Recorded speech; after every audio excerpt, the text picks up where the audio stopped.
growing up with as many issues that I had in my life, for the early part of my life, I was so focused on myself, and my story was about how my dad left when I was 4 years old, and it was all about, and I realized that one of the greatest ways to heal myself was to become focused on other people, and to that's where I realize now that's where I developed the commitment to being a servant. That's always been my leadership style, and that's the Eastern philosophy and Eastern way is about seva and service to others.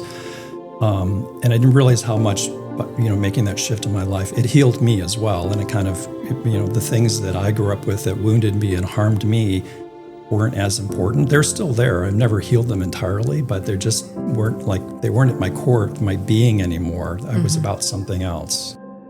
Hello, welcome to We're the Leaders We're Looking For, a podcast from United Way of the Wine Country, produced with tech support and direction from Brant Hokinga and Tiv Branding. We are here to share the voices of our neighbors, change makers, and everyday leaders who are building a region rooted in belonging, resilience, and justice. And I'm Lisa Carreño. I'm president and CEO of United Way of the Wine Country. And my co-host is Lori Lynn Hogan, a longtime friend and the owner of the Connection Company. Thanks for joining us, and let's get started.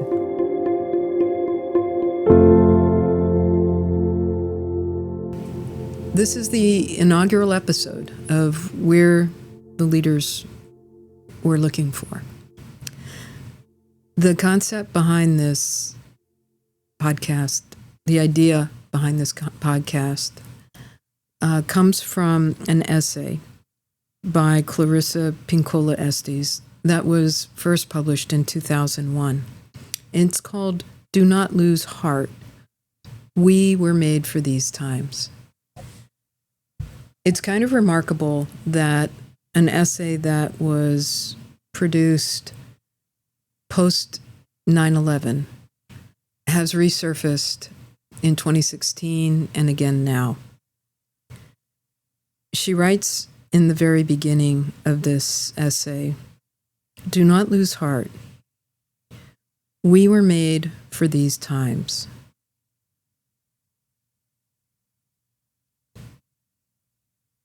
And she goes on to describe how, having been equipped by our lived experiences to meet the moment we currently confront, we may be scared. We may be uncomfortable. We may feel like we haven't got a clue what to do, and we just want to hunker down and hide. But her encouragement is to calm ourselves, to rest ourselves, and to embrace the knowledge that every experience we've ever had has prepared us for this precise moment. And it is in that spirit that I've invited my first guest, Jay Mullineaux, the recently retired executive director of the Santa Rosa Junior College Foundation here in Santa Rosa, California, to join this conversation. We're the leaders we're looking for. Jay is drawing from 40 years in a career in philanthropy, but a lifetime of wisdom and lived experiences from growing up in the projects in Binghamton, New York, to his journey across the country to higher education at the University of Washington, to years spent in New York City as an activist and a co-founder of ACT UP, as a philanthropist here on the West Coast, in San Francisco and Sonoma County. And now in his rewirement, that's what he calls it, his rewirement.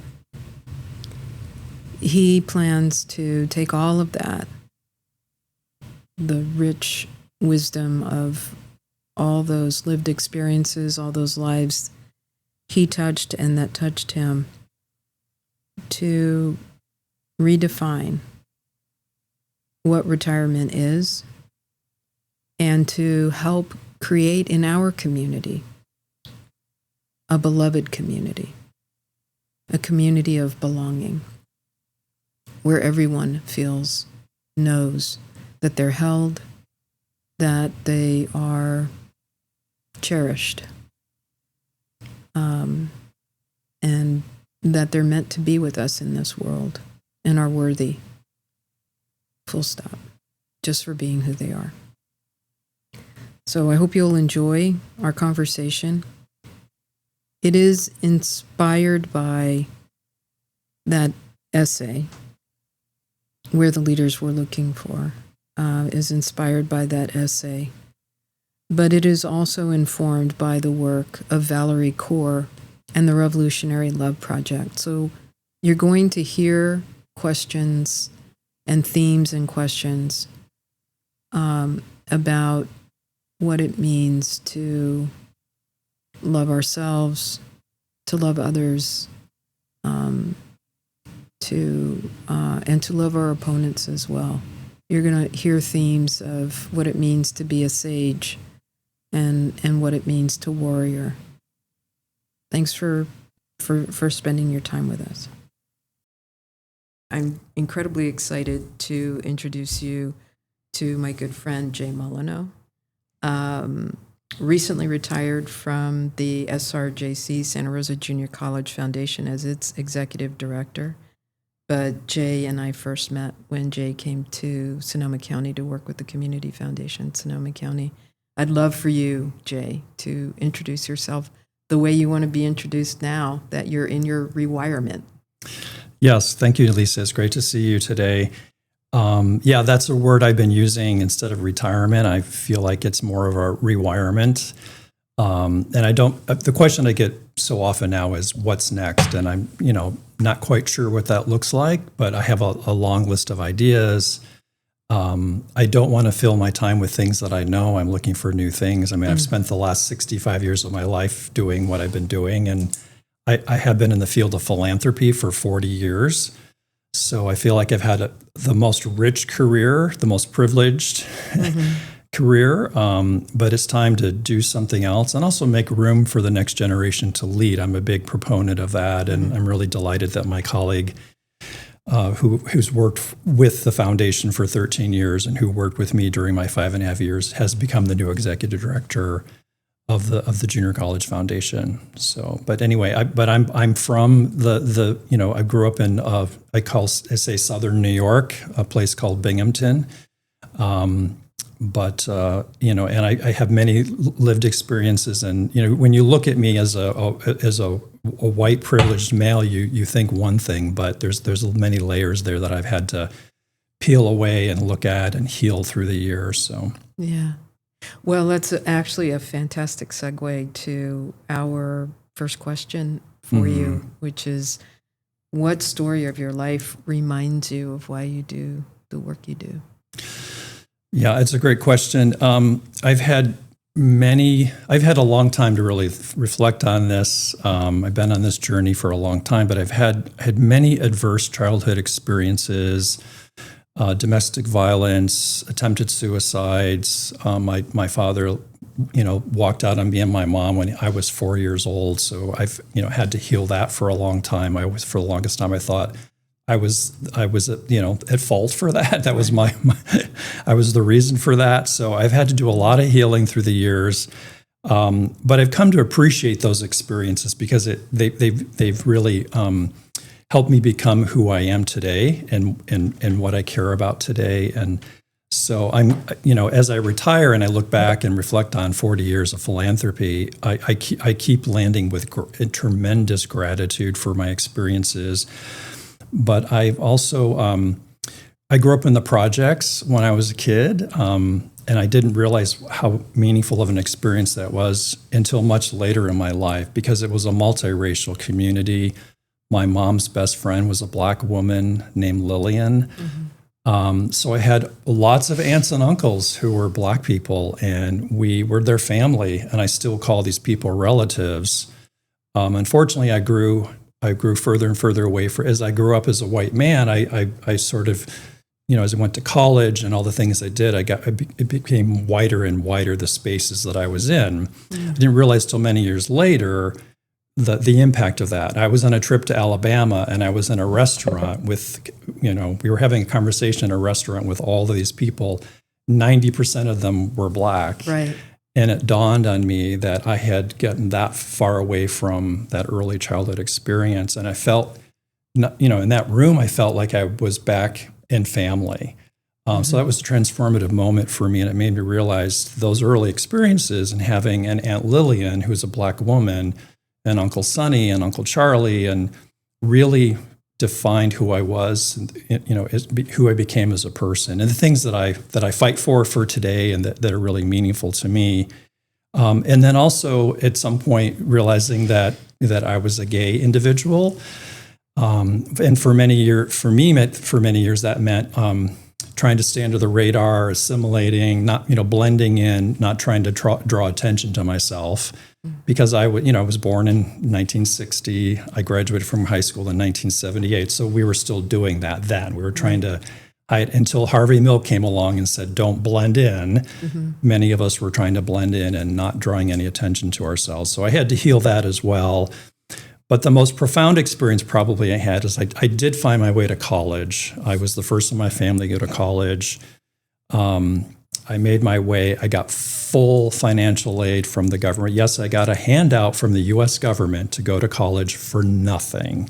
So I've had incredible gratitude for that. But I had a lot of assistance along the way. I had a lot of counselors and programs that I was a part of that really helped me stay on that path and helped me not get lost. So that's why I ended up at the junior college. I kind of came full circle back to those experiences I had in college. And I was able to give back in a significant way and make sure that students today, who are very different, have very different needs, that they have the resources they need to succeed. That's why one of my core values is opportunity. Mm-hmm. I believe in that opportunity so deeply for everyone.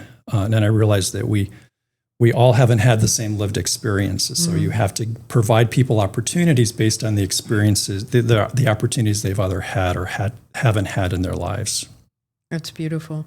I'm reminded that you've shared in the past with me that one of your core values is belief. And now you've shared that another of your core values is opportunity. Listening to you talk about the journey that you've taken that's brought you back to remembering what home feels like, remembering what family feels like, the journey of becoming who you are as a man who is gay and who is an activist, and who is also a first-generation student of higher education, and a champion now for people with the lived experiences and backgrounds and the challenges that you've had. The word that comes to mind for me is unifying, that you've been on this journey of unifying who you are as the human being that you've become and are continuing to become. I think that's just remarkable. Yeah, growing up with as many issues that I had in my life, the early part of my life, I was so focused on myself, and my story was about how my dad left when I was 4 years old, and it was all about. And I realized that one of the greatest ways to heal myself was to become focused on other people, and to that's where I realize now that's where I developed the commitment to being a servant. Uh-huh. That's always been my leadership style, and that's the Eastern philosophy and Eastern way is about seva and service to others. And I didn't realize how much, making that shift in my life, it healed me as well, and it kind of, the things that I grew up with that wounded me and harmed me weren't as important. They're still there. I've never healed them entirely, but they just weren't at my core, my being anymore. I was about something else. Mm-hmm. Well, and I'm struck by how those experiences inform how you show up as a leader. You know, that empathy that you have, just this vast well of empathy and compassion. You see the dignity in others that others may struggle to see. That is servant leadership, certainly, but it's also transformational servant leadership. It's beautiful. Exactly. When in your life had you had to pause, listen deeply, and see with new eyes?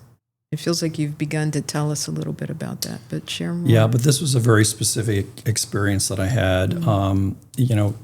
Lisa, you and I have talked about, I went on this pilgrimage, this civil rights pilgrimage in 2017 to the South. I got on a bus with 40 other individuals, and we retraced the path of the civil rights movement from Nashville into Alabama, Mississippi, and then we ended back in Alabama, and we walked across the Edmund Pettus Bridge.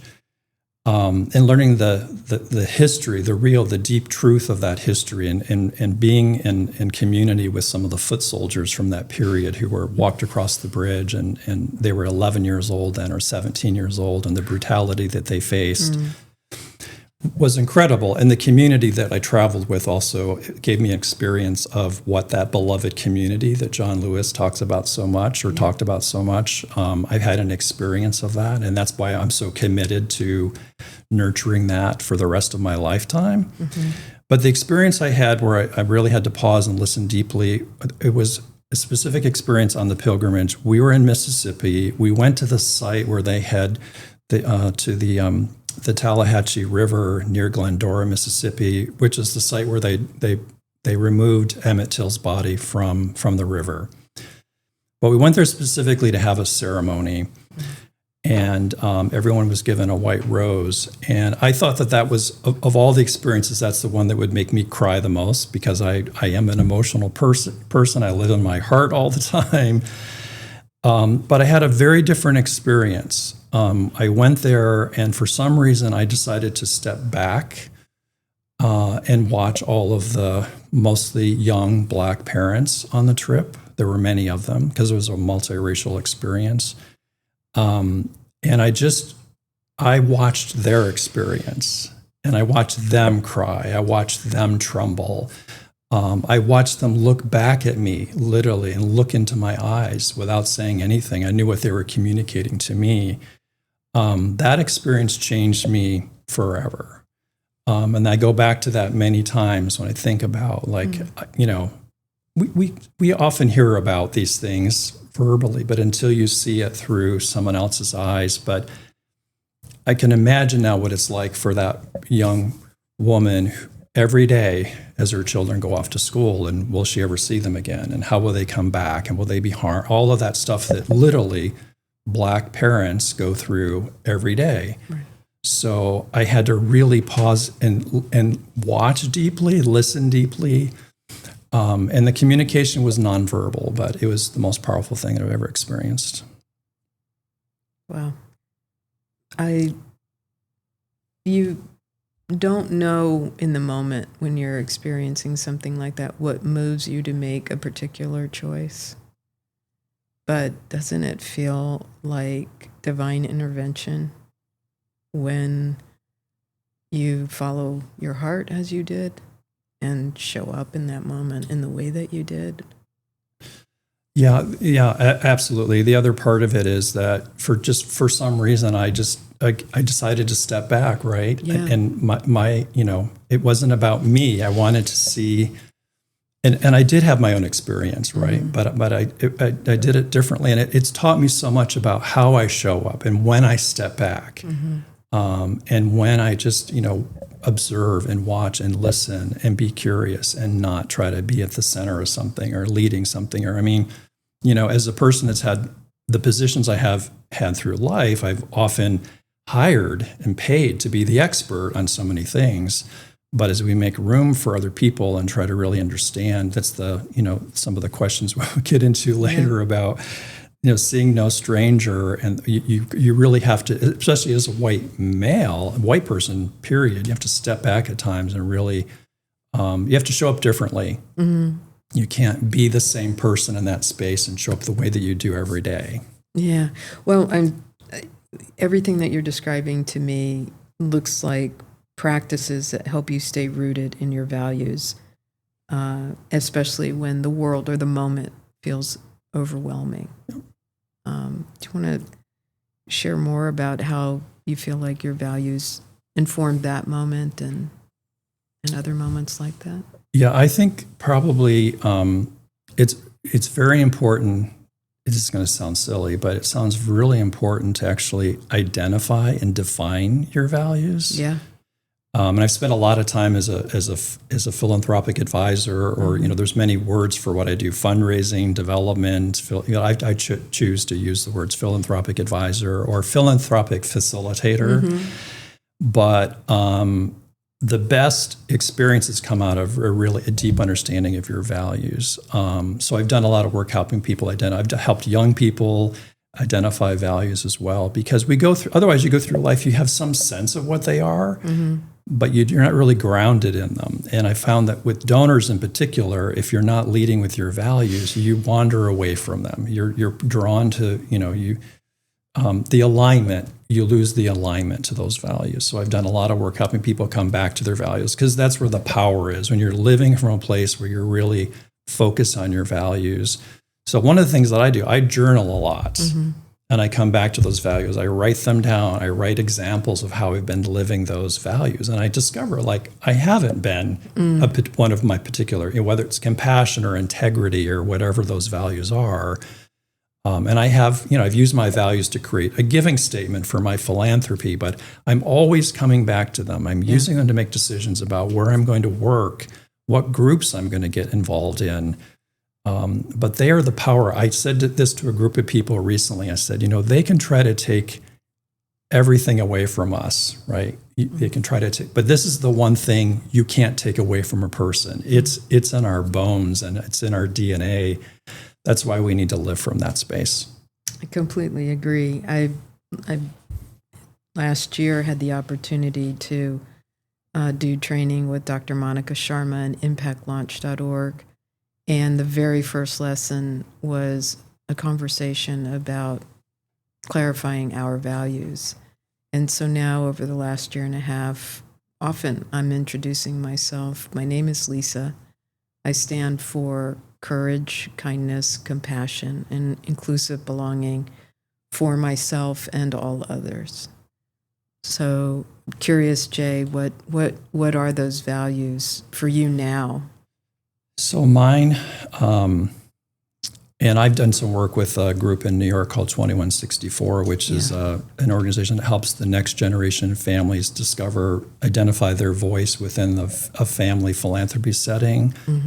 So I've used a lot of their tools, and that's helped me facilitate a lot of the conversations that I've had. But my core values are opportunity, because I've been provided so many opportunities in my life. Compassion is a big one as well. I combine equity and justice because I think those two things, to me and for me, those two, they're very much connected. And then my fourth one is integrity. Again, I grew up in an age where, when I went to college, there were classes on ethics, and, we talked about, so integrity was always such a big thing. Yeah.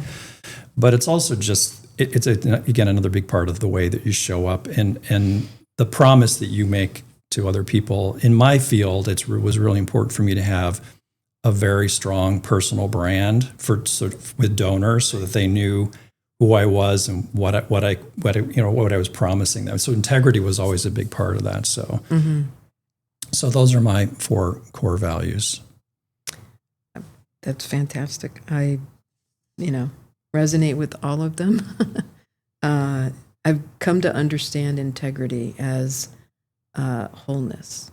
Yeah. And you feel when you're out of alignment, when you have made a promise that you have not fulfilled. And no apologies, just correct that. Right. Yeah. Yeah.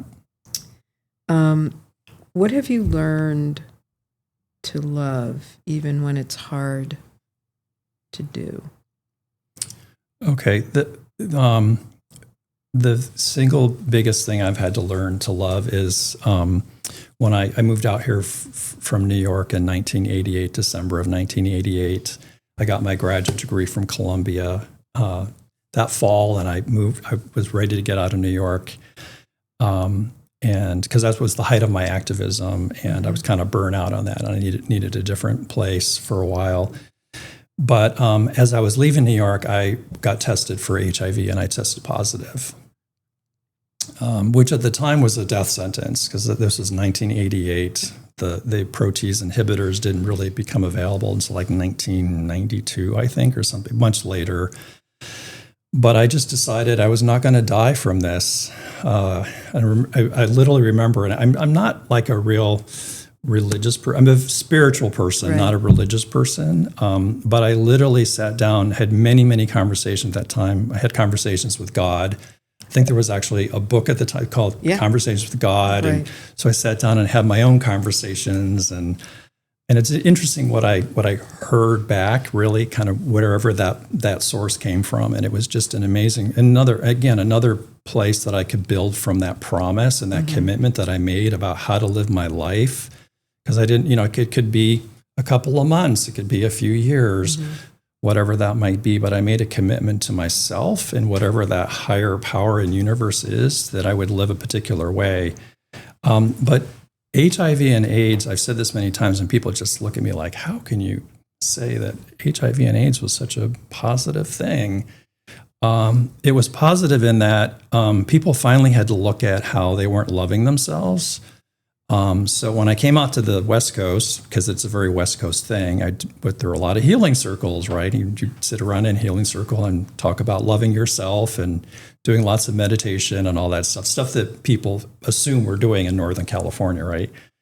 But it was such a healing process, and helping people that were dying and passing at that time, really being with them in a particular way, but healing ourselves. There's a lot of self-loathing in the community at that time, and there was a catharsis going on. A lot of people were in therapy. I was in therapy for a year with a licensed clinical social worker. Shout out to LCSWs.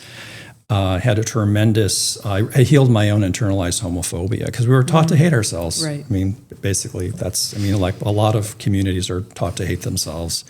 So I finally had a healing around that, and it's because I had to come to terms with my life, and if I was only going to be here another short period of time, like I just wanted to kind of deal with these things and heal them.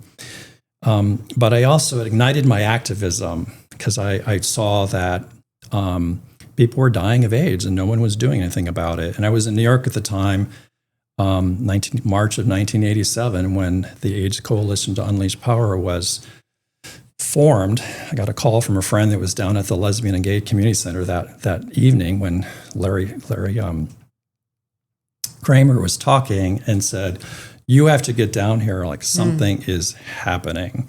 So I went down the very next night, and there were hundreds of people that came down to the center, and ACT UP was born that night. It's called ACT UP, the AIDS Coalition to Unleash Power. When they asked who wants to be on the founding board, I raised my hand, because I'm usually the type of person that will kind of like, yeah, I'll do that. And I was responsible for outreach at the time. I went around to different college campuses to build, chapters of ACT UP, and that's how we built the movement. And that work led to so many things. Obviously, the increased pace at which drugs were approved, and all sorts of things that really saved so many people's lives. But that activism was also part of the healing. The combination of the healing circles and the therapy and we were directing our anger towards something, but we were finally getting the anger out and doing something with it in a positive way. But in the process, we were healing ourselves and our community. So anyway, all of that love, that's how it showed up, and at least that's how it showed up for me.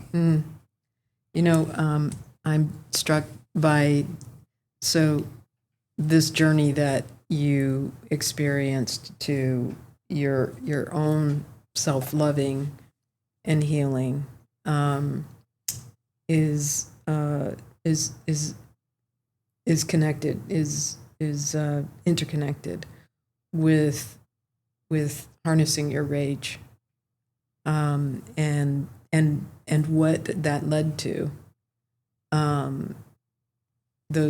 Those seeds from those very deliberate choices that you made to lean into learning to love yourself, along with others who were doing that too in community, led to just a revolution in our community, in our LGBTQ plus community, and the wider community around the world.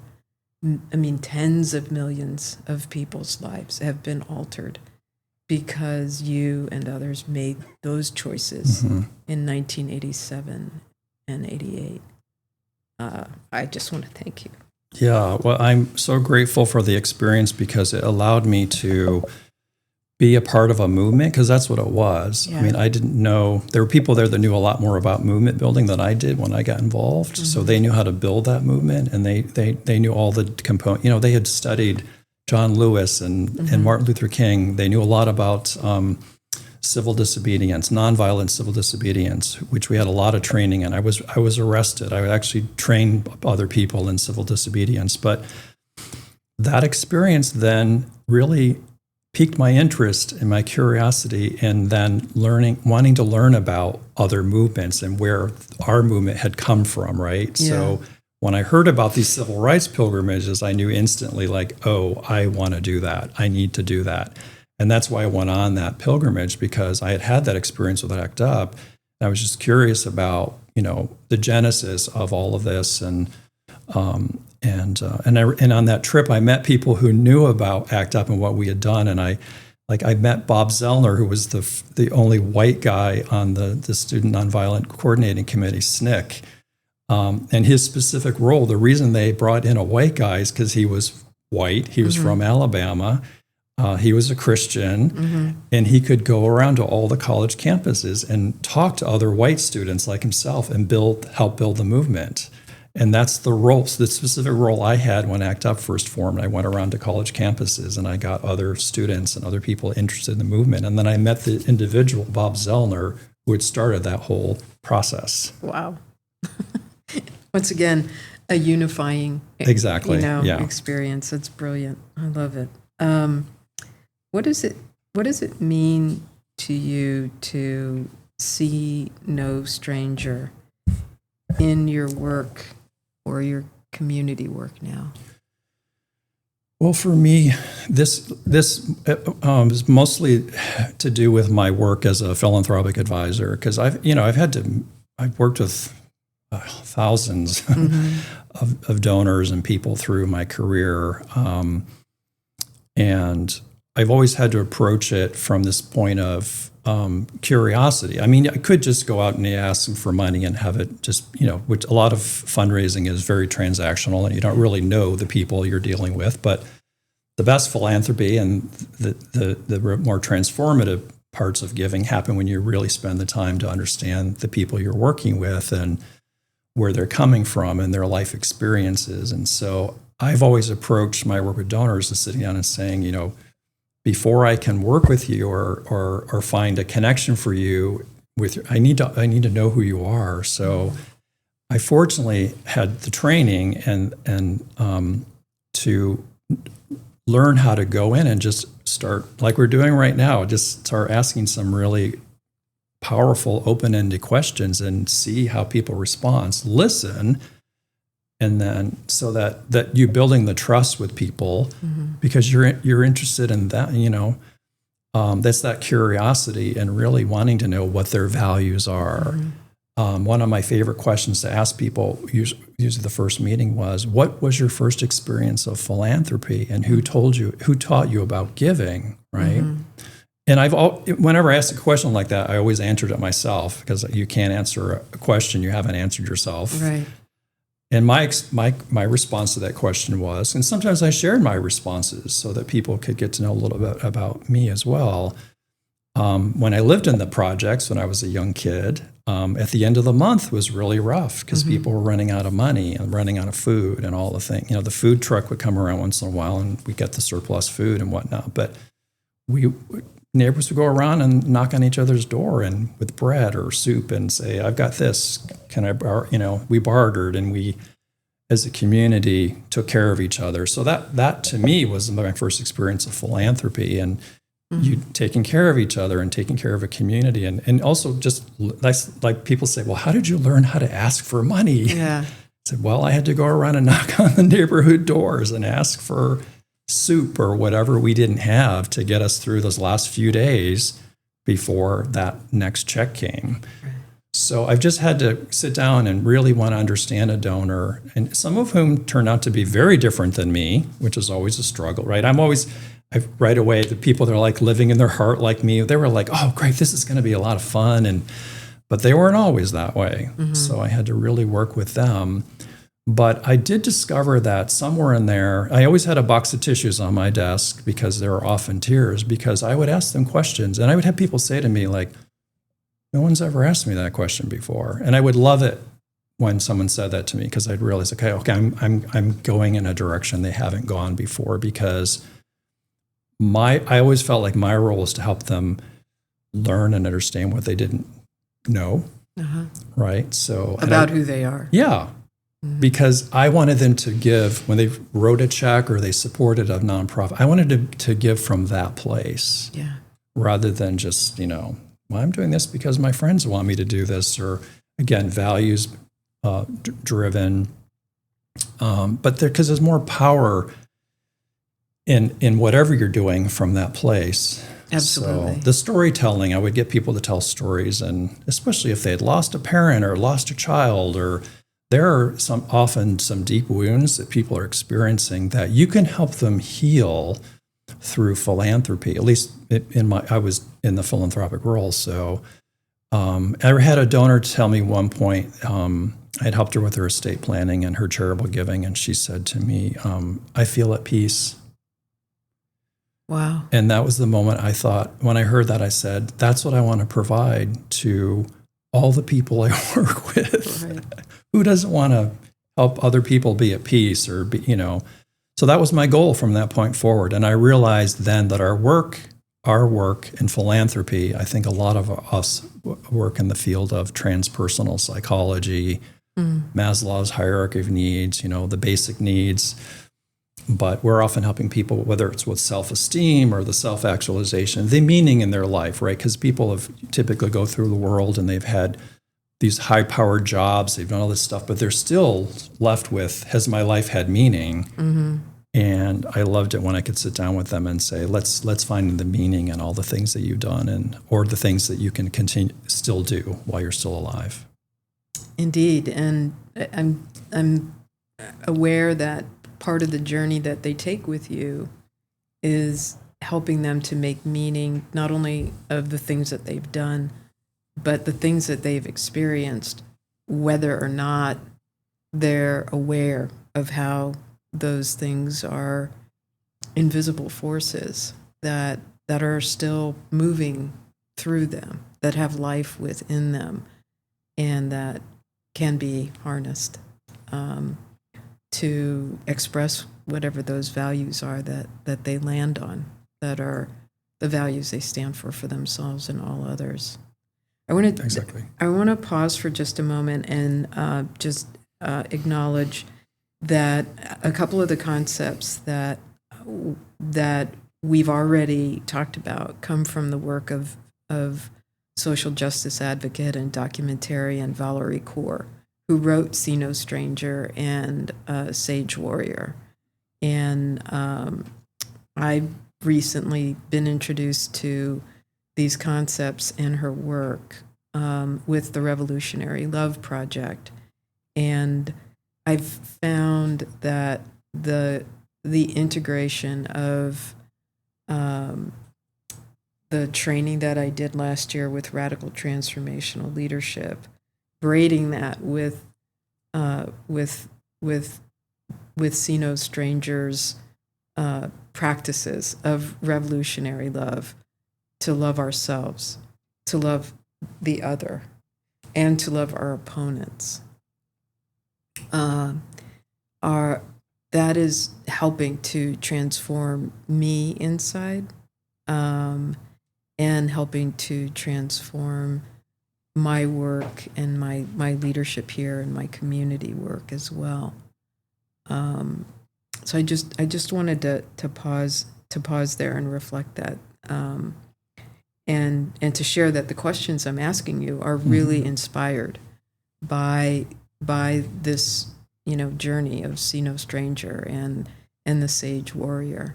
Yeah, well, that's one of the reasons I love hanging out with you, Lisa, because you always introduce me to these. I wasn't aware of Valerie's work, but now I am, and I'm paying attention now. And it's exciting for me because as a retiree, I'm trying to think, like, where am I going, right? And what am I going to be doing? And I just feel like she's going to be such a great teacher for me along this path, and just someone who's going to, open me up to some other things or help me realize some things that I haven't realized yet. So thank you for that gift. You're welcome.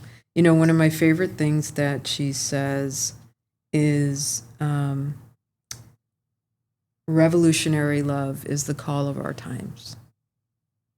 And I sincerely hope that the conversation we're having and the conversations to come, inspire each person who's participating with us and listening to these conversations to find the revolutionary love within themselves and to activate that.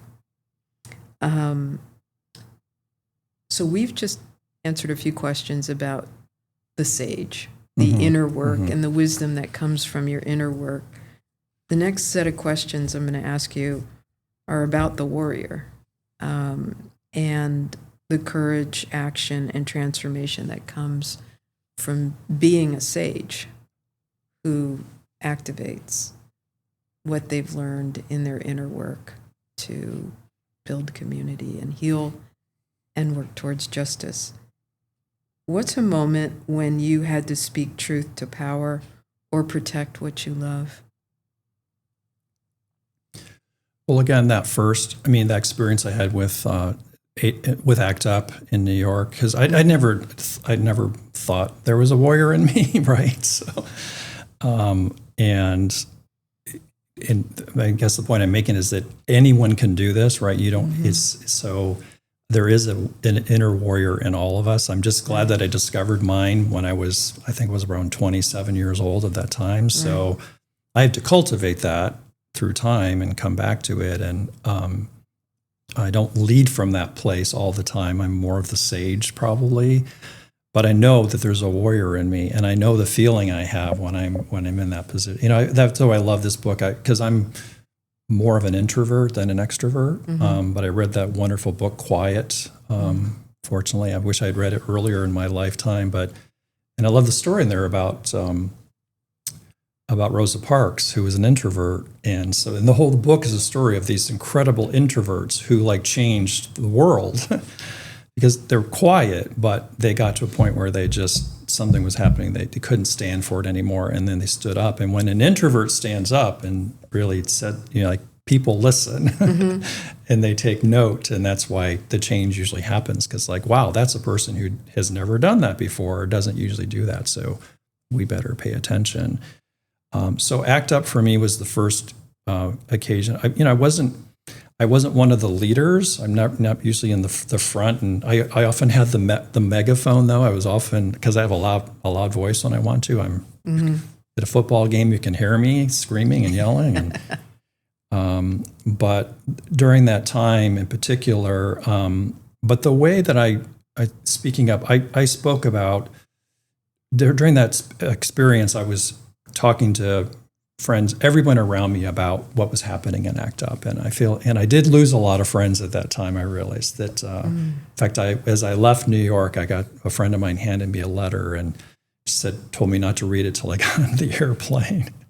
Wow. And it was her, and I so appreciate that she wrote it, because it was really basically her letter saying, I'm sorry, that I didn't live up to your expectations and that sort of thing. And I realized how hard I probably had been on people, because they weren't getting on board. They weren't doing what I thought they should be doing. And that sort of thing. So it was just an early lesson that I learned about you need to be offer people grace and accept them for where they are at, and realize that not everybody's going to do what you're doing, or it's going to take some time and that sort of thing. But that was one of the early.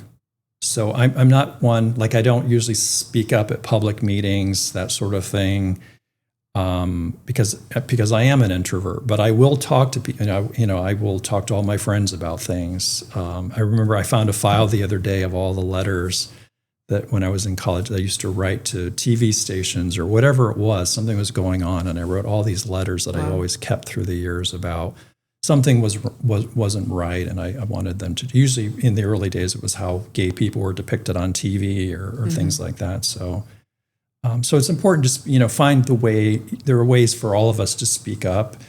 You don't always have to do it at a public meeting, but there are ways that we can influence and show up that are going to be part of the collective whole. Yeah. Well, that is 100% the story behind naming this podcast, We're the Leaders We're Looking For. There are billions of us on this planet, and there are billions of ways to show up and be leaders who are rooted, grounded in our values. When we take a moment to pause and reflect and see in our own stories, our own paths, that we've already begun to show up that way. We just need to give ourselves permission to come out. Exactly. Yeah. How do you move through fear or exhaustion when the fight for justice feels really heavy? I usually turn to individuals who empower me and uplift me. Dr. Terry Scott, who's the director of the Institute for Common Power, is one right now. I traveled with her to the South a couple times. She's an incredible African American history scholar, and she, what I've appreciated about her and Common Power, I'm very involved with them right now, but they're at their core, they're historians. Right. So in moments like this, they'll take us back and remind us of history. So what's helping me get through the period that we're in right now is really reflecting back on the history and understanding that. And I learned some of that when I went on that pilgrimage. And when you really think about what people had to live through and what they got through and how they persevered and how resilient they were, it's really amazing. You just realize, like, we haven't been in this particular moment before, but we've been in just incredible moments through our history, and we got through them. And so history, I read a lot of history books. I just finished reading Our History is the Future by Nick Estes, which is a book about indigenous resistance. I've been reading a lot of books about indigenous resistance. My next book is John Lewis, In Search of a Beloved Community by Raymond Arsenault. I bought that book a while ago, and I'm ready to read it now. I have lots of books like that, and I read them when I feel like I'm ready to read them. But history is a big part of what I read, and that's why they say study history and but particular individuals. And Terry Scott's a big one, but even some of the people like Steve Schmidt. I'm on Substack right now, which I think is a lot of great stuff there that's talking about just how we're going to get through the moment that we're in right now. What systems or narratives are you actively working to transform? So again, for me, probably the biggest narrative that I've worked on through my career is just changing the whole narrative, the whole system around philanthropy, right? Yeah. So just how money's given away, who receives funding, how it's given away, just expanding the whole decision-making process, involving others, especially the beneficiaries of the award, right?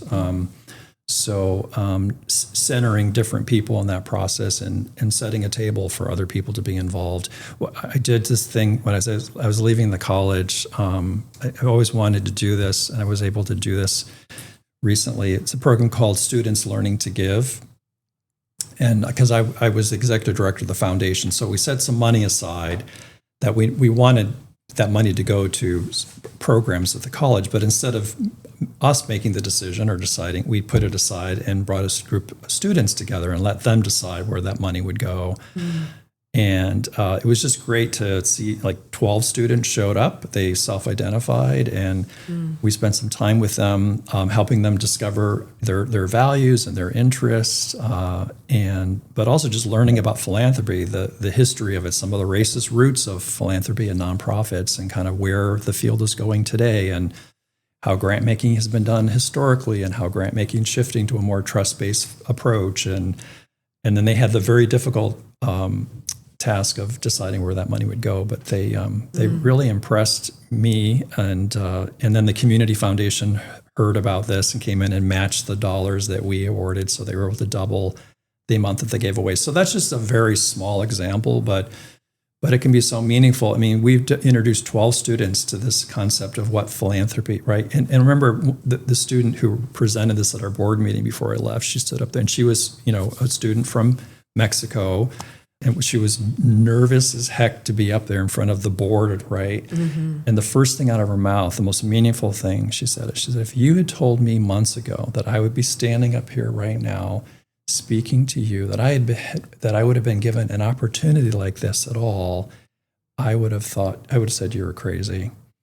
So that's what it's all about, right? Giving people, and we're in a college setting. We should be giving students those types of opportunities. So the new president that we've had for the last couple of years, Dr. Angelica Garcia, has just encouraged everyone on campus to be more student-oriented and more student-centered. So she's just really encouraged all of us to think of our role about how we're giving the students the experiences that they should be having before they leave the college. So changing the narrative around philanthropy, also that philanthropy is not just for rich people. I mean, that's something I talk about a lot. I feel like it's a word that been co-opted by the wealthy. And I do a lot of work. I've done a lot of work through the years helping everyone, even third graders. I went to a third grade class for a while and talked to them about philanthropy. And it was amazing having a conversation with 9-year-olds about philanthropy. And we talked about generosity, but I taught them and helped them be in touch with the inner philanthropist in them. And then they blew me away. They put together, they had an incredible teacher at the time, who you and I know, Lisa, and I came back one day and they were like, they called me Mr. J, which I loved. And they had created a dance performance, and they wanted to, because they knew that I had been a dancer in my earlier life as well. And they wanted to dance for me. And they put on a dance piece about the homeless to Phil Collins' song, Another Day in Paradise. And oh my God, it was, and then they made artwork, and they sold the artwork to their family members, obviously, and they raised some money, and then they gave the money away. They became philanthropists. The last day I was with them, I had gone out and bought these pins that said Proud Philanthropist, and I gave each one of them a pin. So the point is, there is a philanthropist in all of us. We all need to discover what that is, and how for some of us, we're philanthropists with our family. I feel like philanthropy is just, as I said to the 9-year-olds, like, there's somewhere on this playground, there's somebody who needs a friend, and you're being their friend. You're being a philanthropist, right? So we all need to embrace that concept. It's not a term just for the wealthy. Right. So, yeah. I so appreciate how you center community in everything that you do. I know that that's a very, very conscious and intentional choice that you make. And it's a transformational choice. It's a revolutionary act to go against the conditioning and the cultural inculcation that we get in the ways that, we're raised, and the ways that we're trained in our jobs, our roles, and the expectations that we sense or actually are expressed to us. And for you to so thoughtfully and intentionally center the students at the JC in everything that you did while you were there, including some of your final work, and then with the young people, with the kids at the school, centering them and their lived experience, showing them this is who you already are. Yeah. Right? Just here's your invitation, here's permission to see the world around you with new eyes, for you to center the community and live from there. Exactly. It's I had the last 2 years at the college were the most amazing years of my career because, again, Dr. Garcia's leadership encouraged us to be in relationship with students. Because the foundation, we've always raised money for scholarships, and all the things we were doing were supporting students, but we weren't connected to them in any way, really. So we brought a student on our board. We had student interns. But then I actively went out. I just went to as many I was all over campus. I would go to all sorts of things and just show up. And for students, it's such an important thing because, a lot of students feel like, because I see this in the letters they write about their gratitude they feel about the scholarship they're receiving. They often say, "Thank you for believing in me." Yeah. Because many of them feel like there isn't anyone. Maybe they have a parent or a couple of parents that believe in them, but beyond that, there aren't that many people because they haven't felt that. So I think just by showing up, especially if you're a white guy, right? But you're going to all the different cultural events, and it's hard not to get emotional about this. There's a number of retirement events as I was leaving, but there was one at the foundation that was the most meaningful to me because there were all kinds of students showed up to it, and they all wanted to speak about their gratitude to the foundation. It wasn't even really directed at me. It was about what the foundation does, but right. I just happened to be the recipient because I was retiring. But you do have to show up, and you have to show concern and care, and I wasn't, writing big checks to these students. I supported their clubs and all the things as much as I could, but most of it I was just showed up and showed that I was interested, and because many of them told me how meaningful that was to them, to just have somebody there that really cared about what they were doing. Yeah, radical act of revolutionary philanthropy. Exactly. Yeah. Wow. How do you balance the part of you that wants to heal with the part of you that wants to resist? I think it's important to acknowledge that both the healing and the resistance are necessary. You can't just do one or the other. And I try to be involved in both at the same time, right? Not just like do one for a while and then shift to the other, kind of simultaneously be working in those things. And I've talked about this earlier, but just attending as many community activities as I can. But being very mindful of the way that I'm showing up. I'm blessed to be married to a husband who, we're a great combination because he's the one that's constantly literally, as I was leaving the house today, I was reading me communication he had just written to Supervisor Gore about a whole bunch of issues. And he's the one that will sit down immediately. He saw that article the other day about the black man that had been beaten, waiting on line at a taco truck, and he got right away and sent a letter to Victoria Fleming, our representative council member, to the district attorney. I mean, so he's the one that's doing that side of things while I'm doing the things that I'm doing. It's a great combination. Absolutely. And it's a great relationship as a result because we just kind of, we complement each other and we really feed each other in such a tremendous way. So sometimes what I'm saying, Gus, is sometimes you can, we also catalyzed a lot of other neighbors to write letters about that incident to some of their representatives. So sometimes it's not just you doing all of it, but you're working with other people, your community, right? And you're activating this work. Yeah. Facilitating, as you said earlier. Who or what helps you return to love when you feel disconnected or discouraged?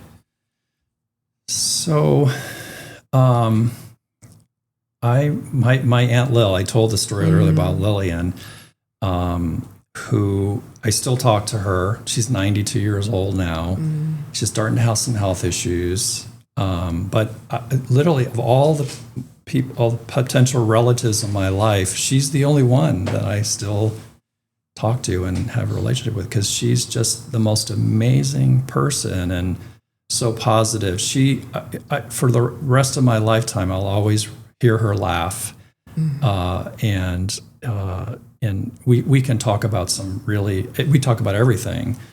And she's also a very religious person, and she really her faith is really important to her, and I really appreciate that. And but I lost touch with her for years, and then the day that my mother died, I just went online because I had felt this urge to find Lillian at some point, and I just went online the day my mother died, and I found her contact information on Google and called her, and it was just amazing. She said right away, I can't believe that you found me. It had been years and years and years, and now I felt like I found her again, and I've just continued. So I think about her often because I express my gratitude to her. She's a large part of why I am who I am today, and we just tell stories. She tells me stories of her and my mom when they were younger and their friendship and all that, which just feeds me. And so Lil does that. My husband does that for me at times. I have other friends that do that. My colleagues in the community, my dogs do.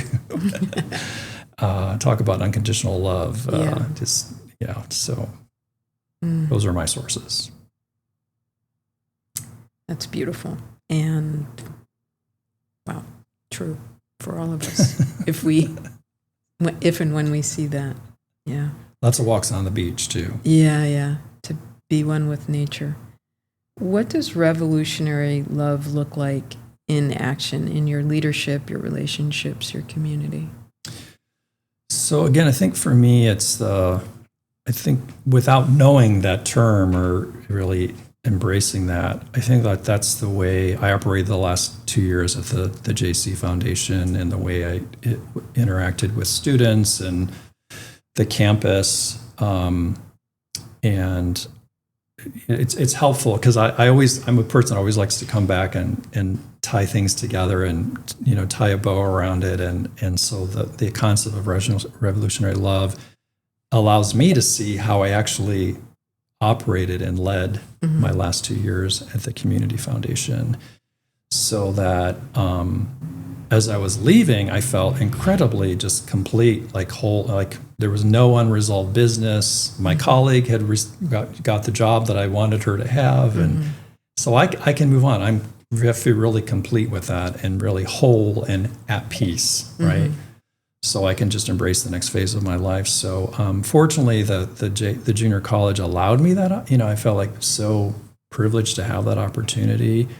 But I went to the junior college because of the pilgrimage that I went on was a result. When I got back, I realized that I was still operating in largely white spaces, and I didn't want to do that any longer. I wanted to be in the multiracial, intergenerational spaces. We don't live there, we don't operate there very often. But for me, being in that place, it's like, this is what I want to more of this. So I looked around, and the JC was one of those places that offered that opportunity. There was much more diversity there. So I went there because there's a beloved community there that I could become a part of, because I discovered it's really hard to build your own beloved community. So it's a lot easier just to find it and become a part of it and cultivate it. And that's what I did the last 2 years. So my question now as I'm retired, like, how do I sustain that? Because you brought up community earlier. That's the thing I'm most worried about in retirement, is losing that sense of community. But I will work hard to make sure that I stay connected to it. And I've got some things coming up, as you know, next year that are going to contribute to that. Yeah, thank you. Do you want to share what you're working on? So the project I'm working on right now is, since the first pilgrimage I went on in 2017, because most of the people I traveled with were from the Seattle area, because this whole project came out of the University of Washington, where I'm an alum of that college. And but when I came home, I had that beloved community, but they all went back to Seattle, and I came back to Santa Rosa, and I was like, where's the community now? And I went up to Seattle a number of times and reconnected and whatnot, but I wanted that community here and again, I tapped into where I feel like the beloved community exists. But I've always wanted to take a group of Santa Rosans, Sonoma County folks on that pilgrimage to the South. So I'm finally going to do that in March of 2026. We picked March because it's spring break for the junior college.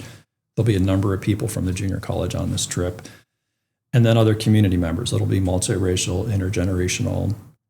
It's a little different trip now, but we basically fly into Atlanta and we get on the bus there. And then we drive into Anniston, Alabama, and then Montgomery. There's a lot going on in Montgomery right now because of the Equal Justice Initiative. Brian Stevenson's just transformed Montgomery. And then we're definitely spend time in Birmingham and Selma as well. So I'm just excited to take a group of people local so we can bring that community back here and that energy and that commitment to deal with when we open the newspaper and see stories about a Black man being beaten in our community, like that like I reached out to you that day, that we all take some responsibility for that and something happen. We don't just let those things happen. Right.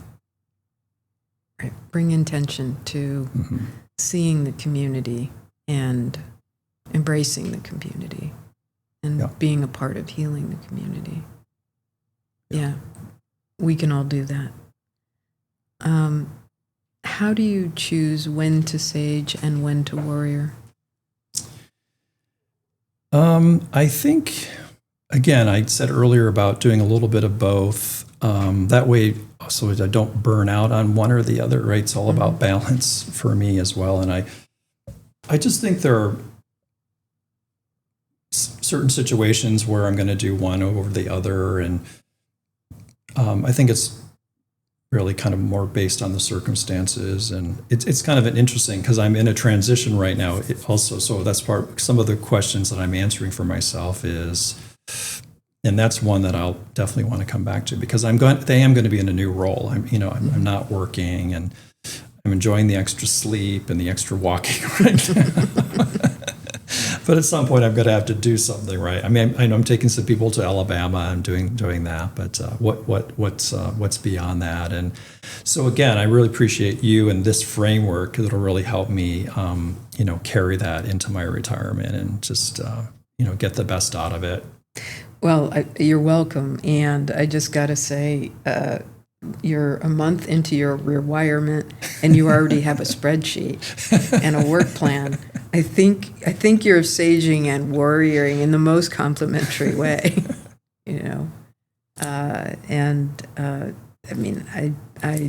it's beautiful, and I'm excited to be a part of it. And I'm grateful that we get to continue to collaborate together.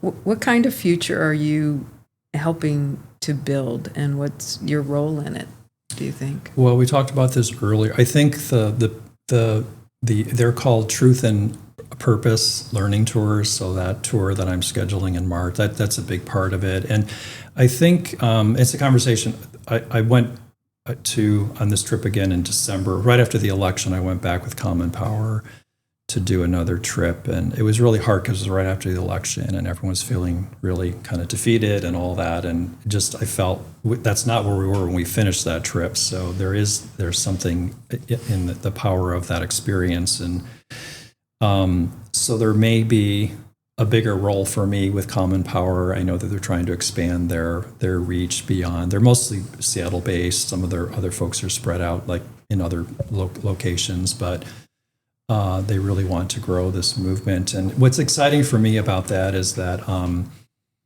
especially as a 65-year-old retiree now,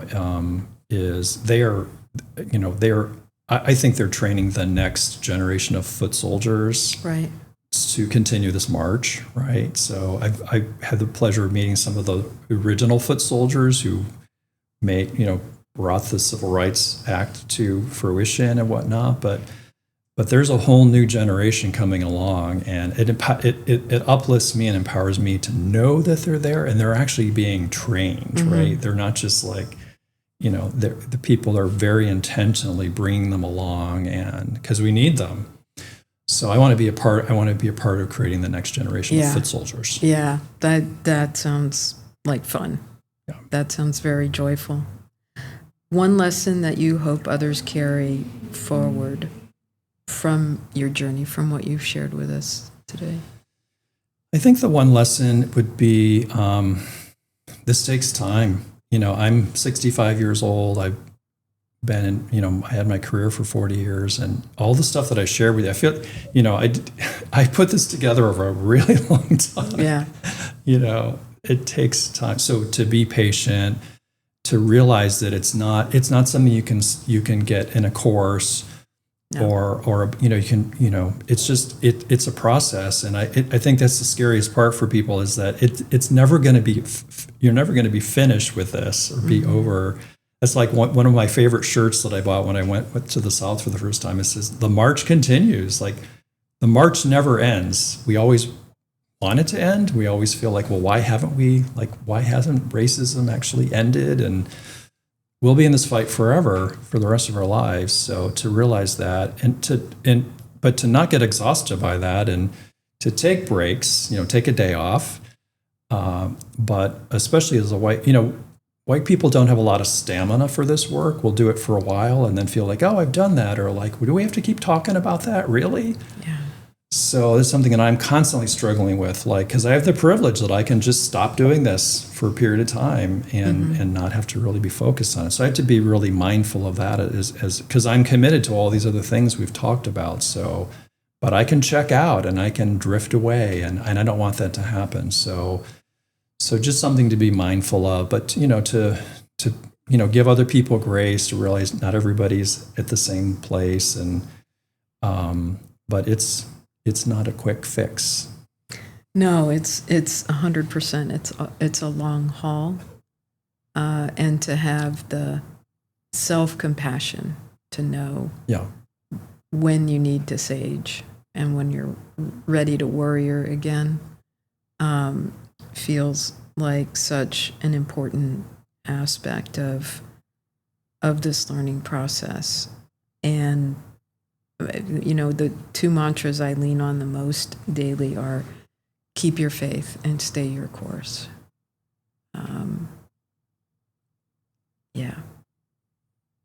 Carry on. Mm-hmm. We could probably say a few things about how the dominant culture makes it easy for us to check out, especially those of us who have a lot of privilege.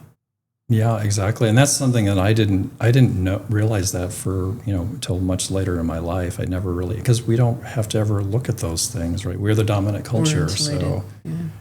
So I'm just so grateful that these are some of the things that I've learned that I'm still learning. I mean, I know that, every time I feel like, oh, I'm there, I get it. It's like you have to say, but you probably don't get it completely yet. So keep going. More to keep be looking revealed. into it. Yeah, more to be revealed. As we close our conversation, just a couple more questions. What's your message to others who are beginning to awaken to their own inner sage and inner warrior, their own inner leader? I think it's what I said earlier about being patient and knowing that this is a long-term process, and to be gentle on yourself. And sometimes I know I beat myself up a lot in the process, and I've become better at not doing that. And but seek people and resources that will continue to teach you and challenge you. You're excited that you've introduced me to Valerie. I feel like I've had different teachers in different phases of my life that I've, like Alice Walker. When my early days of activism, I read every single book that she had ever read, because I felt like, wow, there's this woman that just knows how to put, things thoughts in my head. She can put them on paper, and the words are there, and really help me start to think about things that I knew were inside me, but I didn't know how to articulate them or what they were about. And you'll have different teachers through time, and and know when it's time to find a new teacher and all that. But again, it's like lifelong learning. It's like that we talk about that in colleges all the time. We're all lifelong learners. So to embrace that and almost to look forward to it, and it's all part of like creating a meaningful life, and so that at the end of that life you feel like I've had a really good journey, and I put everything into it that I could and got the most out of it, and left the world a better place, that sort of thing. But the one thing I want to share is I've been I loved listening to Coldplay. Yeah. And I just recently discovered that's incredible. It's on their Rainbow album, and it's Maya Angelou. It's just an amazing. Her voice comes on, and she's someone who I just will read her work often. But there's and it's basically a song that talks about clouds and rainbows. But it's her voice saying, "I've had many clouds." But I've had many rainbows in my clouds, which is something that I just keep repeating to myself over, because it's so true. I mean, you think about the tremendous clouds that some people have had in their life, right? Right. I mean, you think about slavery or the Holocaust, or, those clouds, right? But somewhere, and these are the stories that we all like, wow, when you hear these rainbow stories, you're just like, wow. So it's just, and I realize myself, I've had many rainbows in my clouds. So. What is one small, calm thing you do or witness that reminds you we're made for these times? For me, I've had the incredible privilege to have walked across the Edmund Pettus Bridge twice now. And the last time I went, I was blown away because Charles Malden was on that trip, and Charles was the 7th individual behind John Lewis the day of Bloody Sunday. And I spent a lot of time with Mr. Charles, as we call him in the South. And most amazing man, a foot soldier who you've never heard about. Like, he's not in all the history books, and he's not a Martin Luther King, but there are foot soldiers like him that really made a lot of what happened happen. And the women who organized the bus boycotts, and they weren't MLK or Rosa Parks, but the incredible army of foot soldiers. But Mr. Charles asked me to walk with him across the bridge, and he was the first. I was walking next to him across the bridge the last time. He wanted me to have that experience, and how transformative that was. So for me, I go back to walking across the bridge.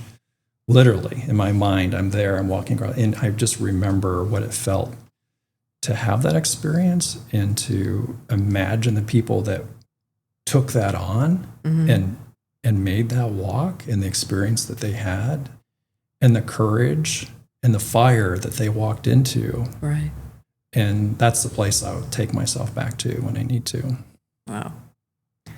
That is so powerful. And remind me, you've told me that story. How old was Mr. Charles when he did that? Charles was 17, but Joanne Bland was 11 years old, and she had already been arrested 13 times that day when she made that walk.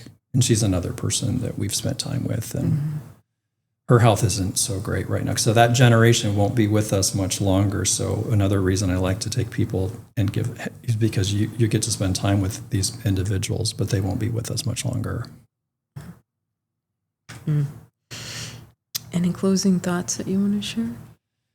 I just want to say thank you, especially, again, retiring, I've been doing a lot of reflection, and I hear my mom's voice though saying, like, why does this stuff have to mean so much to you? And, why do you have to think about these things so much? Because of her generation, right, didn't really do much of that. But I just appreciate the opportunity to do some additional thinking about this, and it helps me think about where I'm going with it, and what my future might look like, and how I may continue to be involved in the community.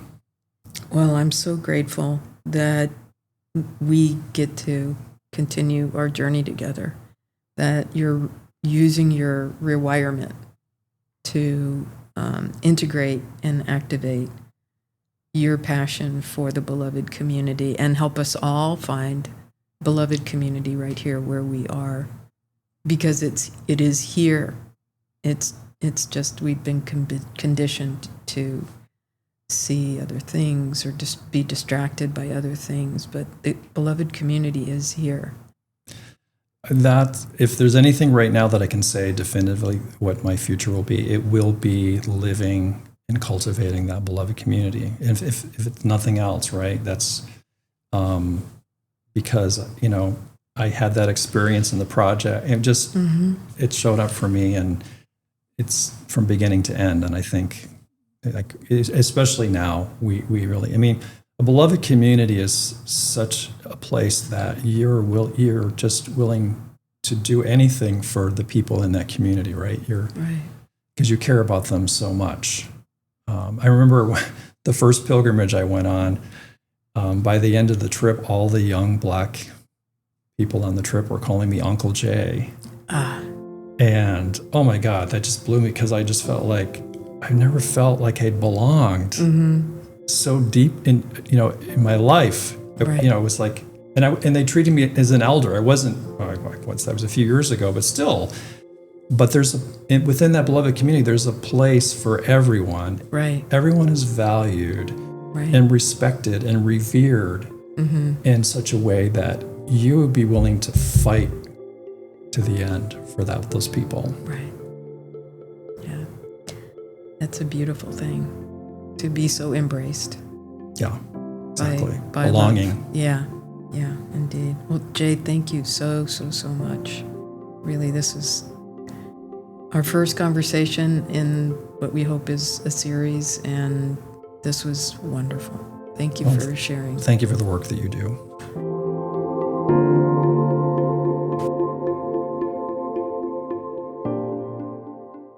So, folks, thanks for listening. We're grateful that you've joined us in community today, and that you believe, just like we do, in the importance of building belonging, resilience, and justice in this region. We know it will have ripple effects across the state and across the country and around the world. So your presence is really meaningful, and we're very grateful for it. If you'd like to get even more involved with the work that United Way of the Wine Country is doing, please join us. Be sure to subscribe to this podcast and follow us in social media. You'll find us in Facebook, and you'll find us in LinkedIn, and you'll find us in Nextdoor. We're banned from Instagram. I'll leave that to you to figure out why that might have happened.